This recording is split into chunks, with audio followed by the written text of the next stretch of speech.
ময়ূর না রে জয়নাল তুমি জয় কেউ তো না ময়ূর না বলো ময়ূর না রে জয়নাল তুমি জয়নাল ময়ূর না হাইরে তুমি জয়নাল মারা গেলে নবীর বংশ থাকবে না আল্লাহুম্মা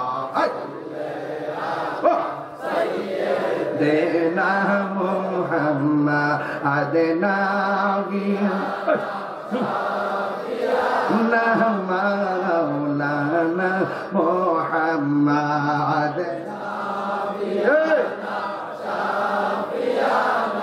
মৌলানা মুহাম্মাদ একটা জবান বন্ধ রাখবেন না মহব্বতে মায়ার সুরে বলুন সুবহানাল্লাহ।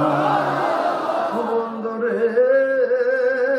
আমি সাহাবীর প্রেম আপনাদের সামনে তুলে ধরছি কেন জানেননি? যারা নবীর চোখে দেখে নবীর প্রেমে জীবন দিয়া দেয়, আর আমরা নবীর পিছনে নামাজ পড়তে পারলাম না, আমরা নবীর সঙ্গে জিহাদ করতে পারলাম না, আমরা নবীর সঙ্গে ইফতার করতে পারলাম না। আমার নবীর সাহাবীরা প্রশ্ন করে, নবী গো আমরা তো আপনার সঙ্গে জিহাদ করি, আমরা তো আপনার সঙ্গে মিলাদ করি, আমরা তো আপনার সঙ্গে হজ করি, আমরা তো আপনার সঙ্গে ইফতার করি, আমরা তো আপনার পিছনে নামাজ পড়ি, আমরা তো আপনার দেখতে দেখতে ভালোবাসি, আমাদের চাইতে এর চাইতে আরো দামি কোন বান্দা দুনিয়ার জমিনে আসেনি। আমার নবী কই সাহাবীরা তোমরা সাহাবী হইয়া মর্যাদা লাভ করছো, কিন্তু আমার কিছু পাগল আছে এখনো তারা আসে নাই, তারা আসবে। তোমরা আমার দেখা পাগল, আমার কিছু পাগল আসবে কিয়ামত পর্যন্ত, আমার না দেখায় আমি নবীর প্রেমে পাগল হইয়া যাবে। কথা মনে হয় এটার কথাই বলছে, রাত্র 2টা নাই 3টা নাই পাগল গুলা ঘুম আরামের ঘুম হারাম কইরা দিছে, এরা নবীর জন্য প্রেম সাগরে লাফ মাইরা দিছে রে। ও যুবকের দল কি বলবো কি বুঝাবো, আমার নবী আপনার নবীর ভালোবাসছে কেমন সাহাবীরা তাকাইয়া দেখেন। আমার নবী আপনার নবীর সামনে একটা মহিলা সাদ দিয়ে মুআজের আম্মা সৌদা চলে গেছে যুদ্ধের ময়দানে, ওই মুআজের আম্মা যুদ্ধের ময়দানে যাইয়া দেখে তার সন্তান সাদে আমার নবী পাক যে ঘোড়ার মধ্যে বসছে, ওই গোড়া রশি তৈরা দইরা ওই মহিলার সন্তানটা টানতেছে। এই মহিলাটা কত সৌভাগ্যবতী, যেই মাত্র নবীর সামনে গেল, যাওয়ার পরে আমার নবী বলে, মা তুমি কেন আসছো? ওই জিহাদের ময়দানে শুনলাম অনেকগুলা প্রেমিক শহীদ হয়ে গেছে। আমার নবী ডাক দিয়ে বলে, মা আপনার সন্তান রে ভাই চিনি, আমার সন্তান তো আপনার গোড়ার লাগাম দিয়ে টানতেছে।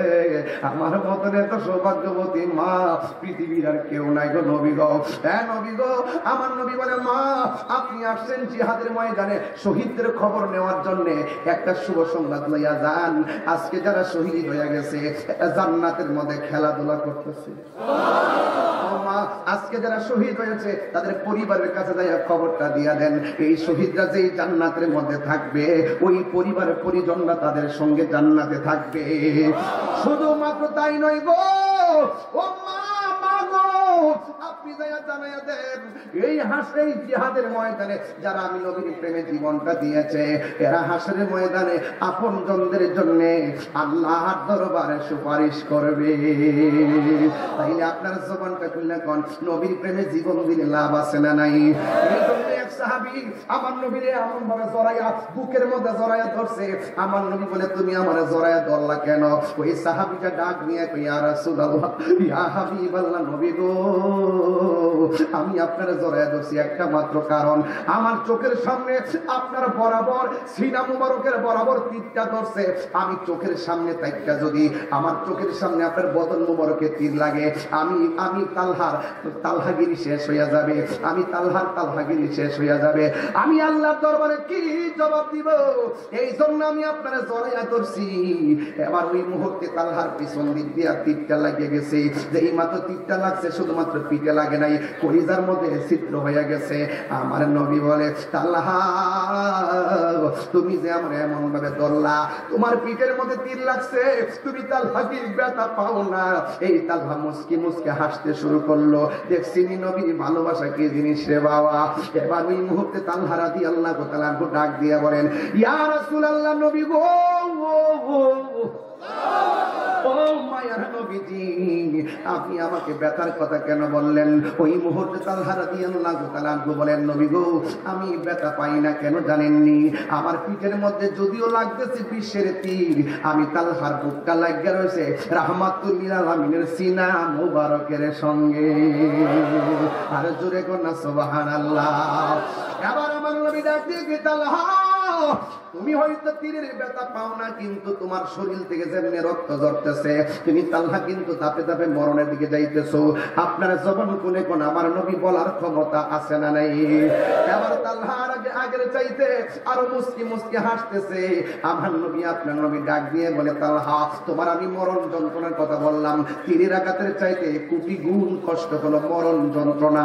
মরণের কথা বললে কেউ হাসে না, মরণের কথা শুনলে সবাই কান্দে। দুনিয়া থেকে যাওয়ার আগে সবাই কান্দে, পেরেশানি হয়। তুমি তালহা কেন মুস্কি মুস্কি হাসতেছো? ইয়া রাসূলুল্লাহ, নবী গো, ও মায়ের নবী, আপনি আমাকে মরণ যন্ত্রণার ভয় দেখাইছেন, এই জন্য আমি হাসতেছি। এবার নবী বলে, মরণ যন্ত্রণার কথা শুনলে কি কেউ হাসে নাকি? আমার নবী তারে পরীক্ষা করতেছে, আমার নবী তার সঙ্গে প্রেমের খেলা জমাইতেছে। আমার নবী ডাক দিয়ে কয়, মরণ কথা শুনি না কেন তুমি হাসতেছ? ওই তালহা বলে, নবী গো কেন হাসতেছি? একটা মাত্র কারণ, আপনি আমার মরণের যন্ত্রণার ডর দেখাইছেন। কেন গো নবী? কেন আমি তাহিরি নবী নবী করি? কেন ময়নামতির পাগলরা কেন নবী নবী করে রে? কেন আজকের মিরপুরের বেড়ায় কেন নবী নবী করে? কুমিল্লার মানুষ কেন নবী নবী করে? রাত্র 2:15 বাজতেছে, হাজার হাজার মানুষ এই মাহফিলের মধ্যে বসে আছেন, একটা মাত্র কারণে নবী নবী করি। আমার নবী আমাদের সুখ দুঃখের কান্ডারি, আমার নবী আমাদের ব্যথার ব্যথী। কথা বলেন না বাজান, ঠিক না বেঠি? আমি তাহিরি এই জন্য নবী নবী করি। নামাজ পড়ছি কবুল হয়েছে কিনা জানি না, রোজা রাখছি কবুল হয়েছে কিনা জানি না, হজ করছি কবুল হয়েছে কিনা জানি না, যাকাত দিছি কবুল হয়েছে কিনা জানি না, ওতে কাদের তো দান দক্ষিণা করলাম কবুল হয়েছে কিনা জানি না। তবে একটা কথা জানি, আমার নবীরে আমরা জানের চাইতে বেশি ভালোবাসি। জোরে জোরে